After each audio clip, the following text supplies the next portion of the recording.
Okay, I'm calling heads to receive. And today we are continuing our really super fun Super Bowl commercial rundown. This is the CXM experience. I'm Brad Kahn, CXO at Sprinkler, and we're talking Super Bowl ads.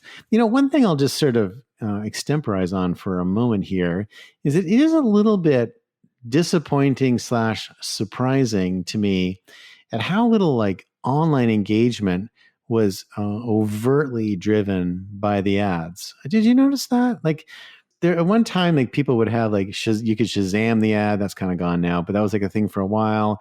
Or they got URLs in there, I guess. But that seems really super old fashioned, like super 90s. But when they started having URLs in the 90s, that was really interesting, and there was a tie-in. But most of these commercials were standalone, and they rely on the earned media around the commercial moment itself and didn't really create kind of a coincident online experience. There have been examples in the past where, you know, your second screen that you're typically have in front of you while you're watching TV is participating in the ad while you're watching the first screen, which is a TV.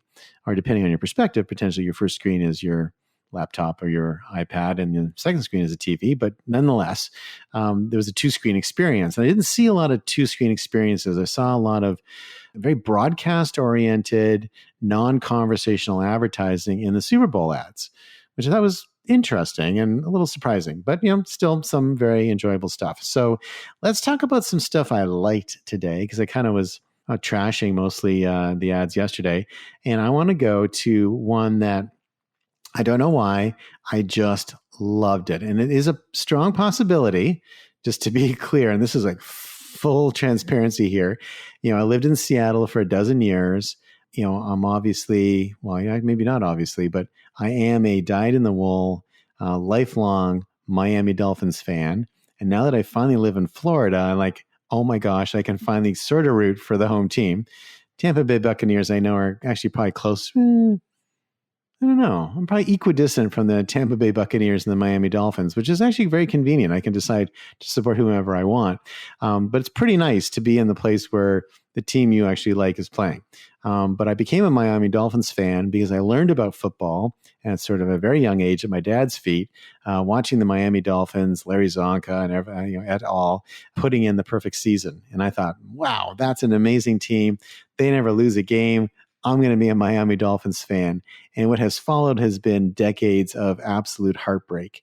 It's a terrible, lonely task being a Miami Dolphins fan. Nonetheless, I did spend a dozen years in Seattle, and I was able to suppress my Miami Dolphin fandom, just kind of kept it below, and pretended to be a Seattle Seahawks fan because, you know, you're surrounded by it. And every Friday before a game is Seahawks Day, and everyone's wearing, you know, number 12 because it's a 12th player, and everyone's wearing all their Seahawks gear. Like we'd have our staff meetings typically on Fridays, and everybody was wearing Seahawks colors except, you know, for me, I'd be usually all in black. But it was pretty fun. And I did get some fondness for some of the players, particularly Marshawn Lynch. Marshawn Lynch had just such amazing rebel attitude. I just loved it. I mean, he would go to a press conference, sit in front of a microphone, have the cameras trained on him, and get asked questions, and he would not respond to any of them. He was just so badass, and just, you know, I knew what he was doing, which is creating a persona for himself. And I thought it was brilliant. I thought he did a wonderful job of marketing himself and creating a really interesting persona and really standing out. And of course, his performance on the field supported that. Anyway, Marshawn Lynch is back, and he did an ad for Frito-Lay called "'Twas the Night Before Super Bowl." And so this is an all-star NFL cast, narrated by Marshawn, and it tells the story of the night before Super Bowl. And it's got a recreation of the Immaculate Reception with Terry Bradshaw, the Manning brothers who have matching sleepwear. Eli told People magazine that they didn't even need a wardrobe, and they just brought their own pajamas. And he said it was kind of embarrassing that Peyton and I had matching pajamas coincidentally. It was just a really charming, really football-oriented ad. People are playing with Doritos and shooting them through goalposts. You have all these different NFL greats. There's a nice engagement because they're not they don't have supers for their names. So you're like, who is that? Oh yeah, right. And you're remembering who they are. So the ad's got a very kind of almost stimulus response kind of quality to it, and obviously very related to the game as well. So very engaging, very interesting. Probably could have done so much more with the second screen. I could have had so much more fun with it, but did a great job. And it was nice to hear Marshawn actually talk. He did a nice job. Another ad I thought was quite very different, sort of a similar category. We're going to stay sort of in the Mexican food category for a second. But I thought another ad that did a really nice job and I thought was quite compelling and was also very much on strategy with where they've been for a few years was the Chipotle ad for Can a Burrito Change the World? And so in this ad, Chipotle goes for sort of messaging. There's no celebrity in it. And it's got a sort of all sorts of shots of like, cows and farmers and seeds and sustainability. And it just did a nice job, I thought, of saying, hey, when you go to Chipotle, you're actually not harming the planet. And we take the sustainability very seriously.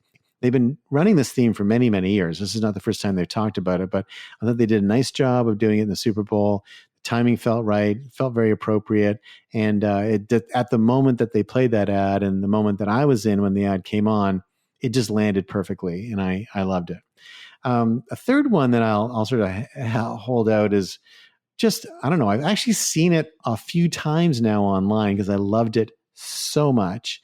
There's a great M&M's commercial, and it features Dan Levy, who's Eugene Levy's son, and sort of famous Schitt's Creek star now. And it's a whole story about people saying sorry to each other and offering M&M's. So it begins with someone somewhat deliberately smashing the back of someone's seat on an airplane. And he says, sorry, I deliberately smashed your seat, and gives him an M&M to say sorry.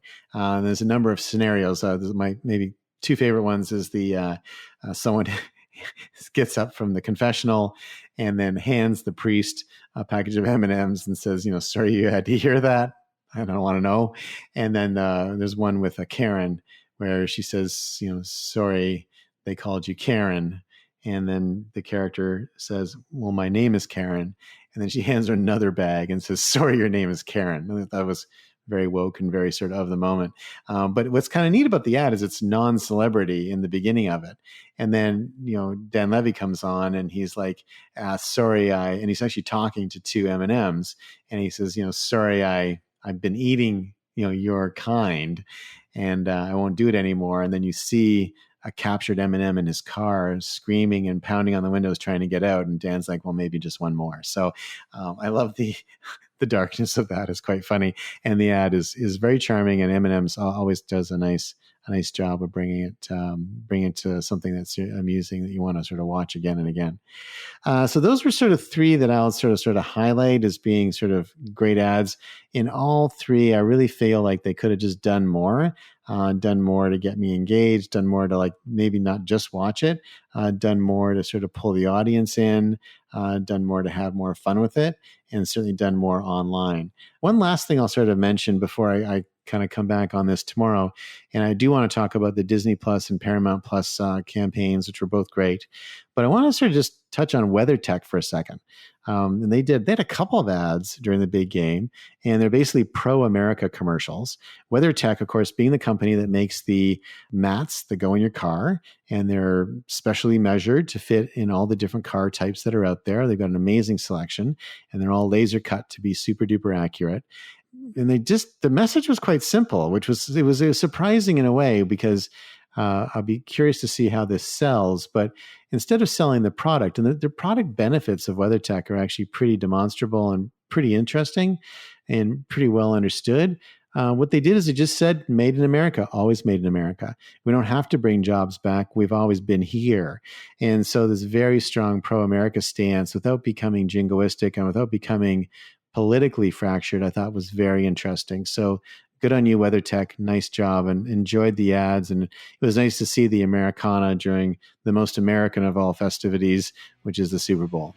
So that is it for today. We'll kind of come back with a few more tomorrow. Particularly want to touch on the multi-part Paramount Plus campaign, which I loved, but I'll talk about what they did there. I thought it was pretty interesting. And then we will spend a bit of time talking about halftime shows. And for today, that is it for the CXM experience. I'm Grad Khan, and I'll see you next time.